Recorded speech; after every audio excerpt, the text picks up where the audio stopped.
Hello, I'm Daniel. I'm a drone pilot on the Cockermouth Mountain Rescue Team, and I'm also involved in the lakes-wide efforts with all the mountain rescue teams. I come from a forest surveying background, and we've been using drones to map out different forests, and we've furthered that by developing that within mountain rescue. So the drone will automate its search path, go and fly, take the photos it wants to do, and then we've developed some software that picks out colours that are out of place in its natural environment.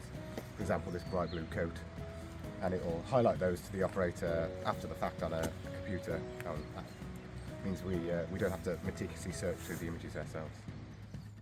It's with thanks really to the donations such as the one given to us by Ramble Worldwide Outdoor Trust that we can explore new technological avenues such as this drone, which we're helping to develop into new life-saving technology.